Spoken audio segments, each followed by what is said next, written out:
Samar is so underrated. Punta na kayo dito. Maayong adlaw, Aldin here and welcome back to my YouTube channel. If you're following the channel, alam mo na siguro na galing akong probinsya ng Leyte. Sa episode na to is another story of our family trip. Akala ko talaga this will just be another weekend getaway dito sa Eastern Visayas. Pero this turned out to be one of my most favorite trips ever. Are you seeing these awesome rock formations? Nako, wala tayo sa Thailand. Nasa Pinas lang to. Panoorin nyo ang vlog na to kasi promise, napakaganda ng mga lugar na pupuntahan natin. Sama ka sa akin? Let's go!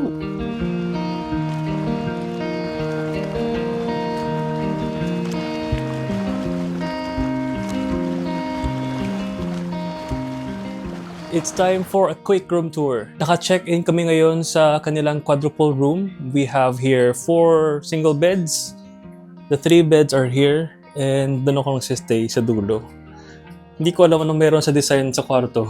This room is very isolated. This bed pala. Pasensya na, medyo makalat. This is our bathroom. TV, mini fridge, and this room has a direct access sa kanilang pool area. Diba? Ganda ng location namin. So that's their pool area. The beautiful limestone formation over there. And meron silang sand. Meron silang pool bar. Ang Kaluwayan Palm Resort ay isang ideal na ecotourism-oriented resort na dinisenyo talaga para mag-relax sa kanlurang bahagi ng Samar. Pinapalibutan ito ng mga nakakamanghang mga rock islets at secluded coves. Perfect talaga ito sa snorkeling, sailing, swimming, sunbathing, or kahit tumambay lang sa kanilang beach while ini-enjoy mo ang napakagandang tanawin. Take note nyo lang na halos walang cellular network sa area at ang wifi nila ay sa restaurant lang. I think this is worth considering lalo na pag work from home ka. Over here is another pool sidebar. And that's the pool. Ganda. Infinity pool. Alright, just a quick hotel fact or resort fact. Kaluwayan is located in the town of Marabot, dito sa probinsya ng Samar. Actually, may mga resorts adjacent to this resort, but this is one. I think this is the finest resort dito sa area. Meron silang restaurant. It's called Salud Authentic Waray. Check natin. Ito yung kanilang restaurant. So there's this is the outdoor seating or the alfresco. And meron din sana sa loob. And they have a view of the sea. Hindi ko lang sure kung anong pangalan sa beach na to, pero search natin mamaya. Pwede kayong mag-rent ng cottages dito with direct access to the beach. And check out that limestone cliffs over there. And may mas malapit dito. Right, so punta tayo ngayon sa pool area. There's my cousins over there. Hi!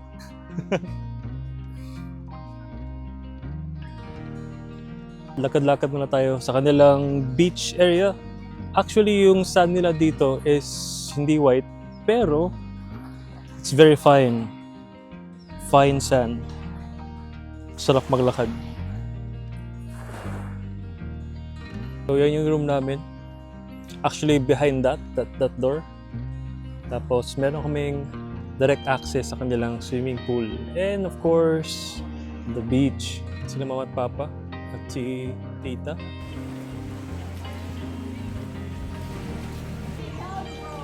We just spent the rest of the day relaxing dito sa resort and prepare ourselves para sa mga activities bukas.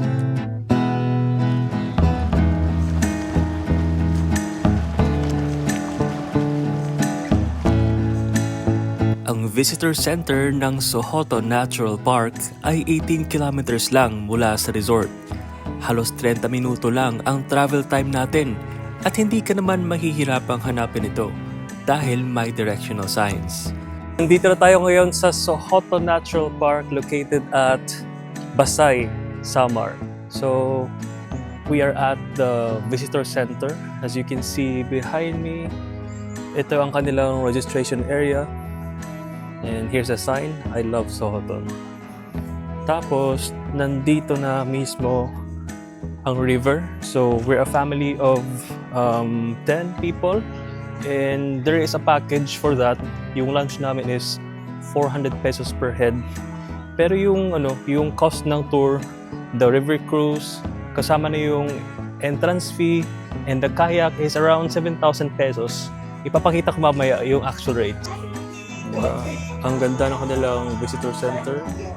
You can buy souvenirs over there. So for now, magkakaroon kami ng orientation.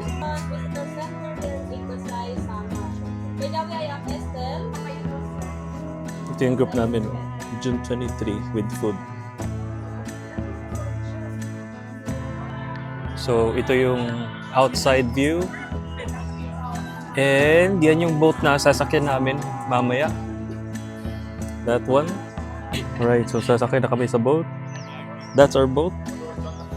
In all fairness, dito sa Sohoton, they are tourist ready.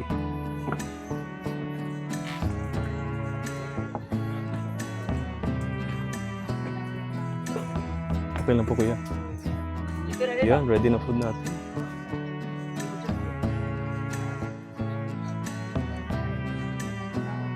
So ito yung food namin. Mixed vegetables, grilled pork, chop suey, and I think that's grilled fish. Pineapple. Balas na kami. Let's go!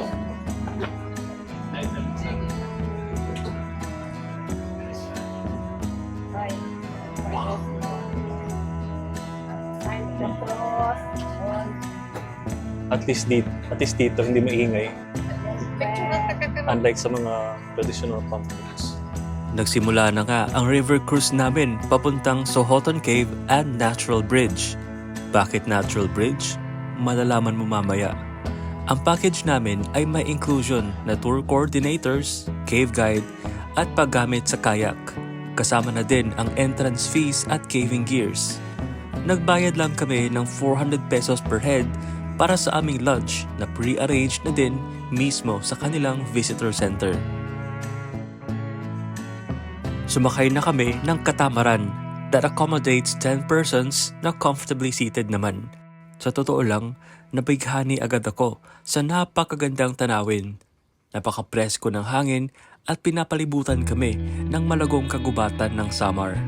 Halos wala kami nakitang infrastruktura, maliban na lang sa mga maliliit na villages. Diba? Napakasikat ng Lobok River, pero may malapit pala sa amin. This is just 3 hours away from our place in Baybay. 3 oras na to. Napakalinis ng tubig and you're surrounded with nothing but lush greenery.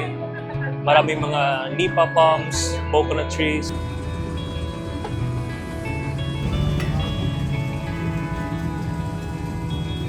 Ganda guys. Alright guys, nandito na kami. And not to mention, sobrang ganda ng weather. Hindi tirik na tirik yung araw. And aakit kami dyan kasi may tables and chairs on the hill. And kasama na sa package namin ang kayak, kung gusto nyo mag-kayak. So that's another group of tourists over there. Alright, akyat tayo. Ganda ng view dito. Careful lang guys kasi medyo slippery. Pero meron silang handrails. May mga welcome committee dito.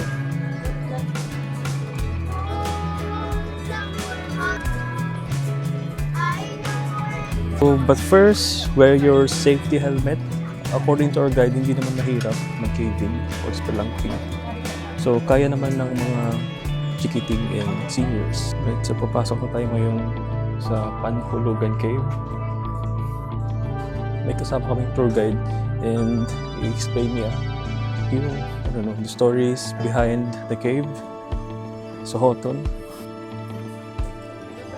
So the cave is accessible naman. You check out the butterflies, guys. Ang ganda. So accessible yung cave, may stairs going up. So hindi naman siya intimidating. It's ideal siya for a tour sa mga non-active people or tourists. Ang Sohoton ay isang protected area na masagana sa likas na yaman. Ang Sohoton ay isang 841 hectare na park na may mga kuweba, underground rivers, waterfalls at nakakamanghang limestone formations. Ang pangunahing atraksyon dito sa Sohoton ay ang kuweba mismo. Madami na akong napasukan na kuweba dito sa Pinas.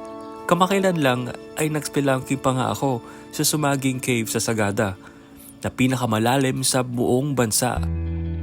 Pero itong kuweba sa Sohoton ay namumukod tangi. Kaakit-akit ang mga stalactites at stalagmites sa kuweba na mas na-appreciate ko talaga dahil nag-install sila ng spotlights. Makikita mo talaga kung gaano kaganda ang mga natural formations sa loob na nahugis ng mga tiny droplets throughout hundreds or even thousands of years. Ang mas maganda pa dito, napaka-accessible ng kuweba at family-friendly ito. Pwedeng-pwede ito sa mga bata at senior citizens. Ang cave tour lasts for 45 minutes. Kasama na dyan ang picture-picture at matutuwa ka talaga sa mga kwentong dala ng cave guide namin that sparks your imagination. Na-appreciate ko talaga na kasama ko ang pamilya ko at mga kamag-anak na hindi sanay sa caving or spelunking. Hindi mahirap yung dadaanan mo sa kuweba. Hindi mo kailangan umakyat ng mga bato at natural na patag lang talaga yung dadaanan mo. This is the cathedral. Yan yung altar.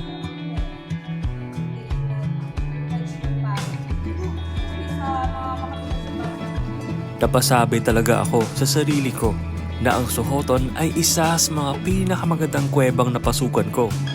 Ito yung klase ng caving na hindi ka mapapagod dahil maganda yung terrain, para ka lang naglibot sa museum. Pero mamamangha ka talaga sa mga natural formations sa loob ng kuweba. Pero huwag kayong mag-alala dahil ino-off talaga nila agad ang mga pailaw or spotlight pagkatapos naming dumaan sa section ng kuweba at strategic talaga yung placement. Kaya hindi nakakagambala sa mga fruit bats at iba pang mga hayop na naninirahan sa loob ng kuweba. Buti na lang, hindi kami nakakita ng ahas. Ready?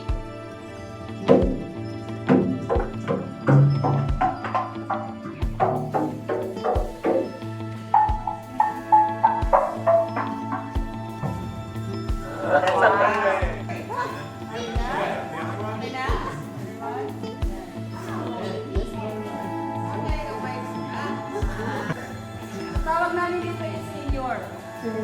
How much junior? There, other side. Ready? One, two. On the way kami, magkakayak papunta sa kanilang natural bridge.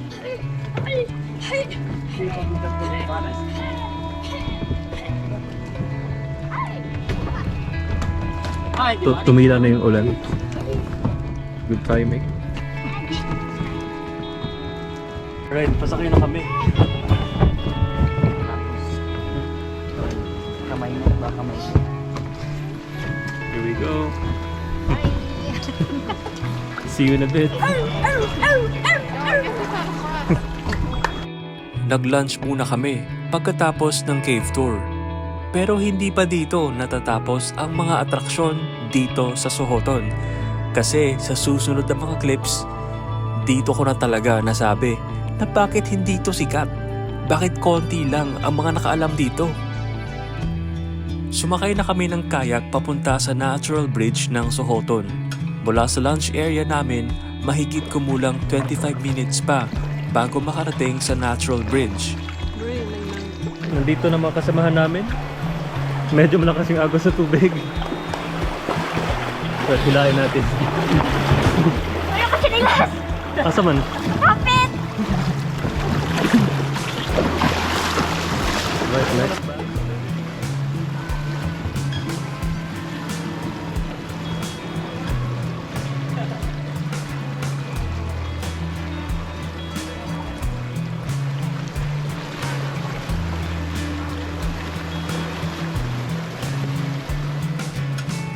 So, pagdating doon, sasakay ulit kami sa kayak. Saya dito. Medyo naulan nga lang.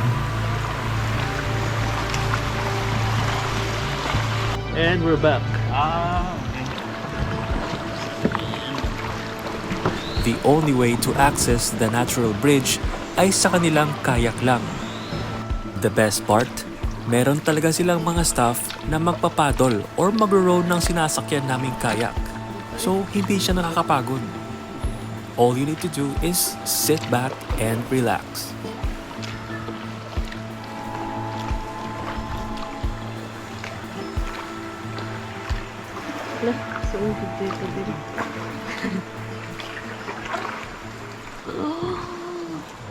Love you.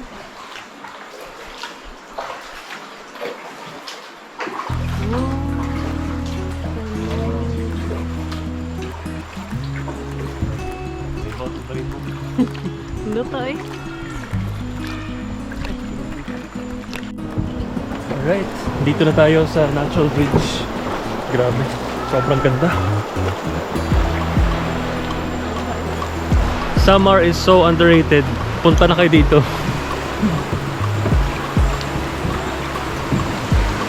Look at that.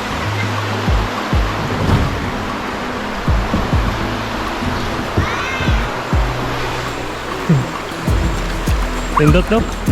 Pindot kayo. Oo. Picture muna kami. Ito yung mga lugar talaga na sobrang underrated. Many people should come here. But I really appreciate na konti lang kami ngayon. Solong-solo naman yung lugar. Take a look at that. Check out that limestone.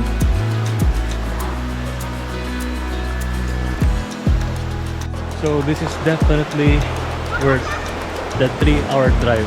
I don't mind coming back dito sa Sohoton. So Sohoton is a natural park. This is a protected area. So walang mga establishments. And it should stay like this for the many years to come. Nahagdanan doon guys, oh, kung nakikita nyo. And the guys are having fun.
Alright, we're here.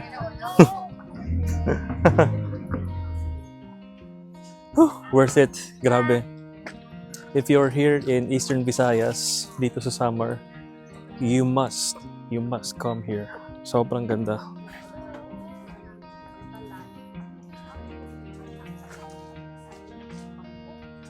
So, ito yung bill namin guys. 10.6, good for 12. Worth it. Ito yung kanilang package for group.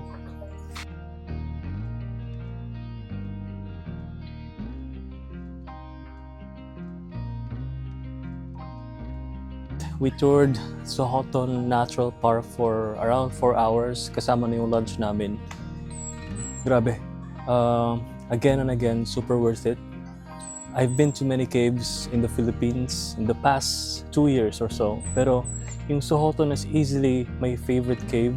It's the most accessible, very convenient for families, especially with seniors and children. So, madali lang siya, very chill hike or very chill spelunking inside the cave. And yung kayak, grabe, wala akong masabi. Sobrang ganda. Kahit na ulan, the weather was just perfect. I can't wait to be back. I'm so happy today. I'm so happy to know na yung Sohoton Natural Park is just 3 hours away from home. So, many people should check out this place.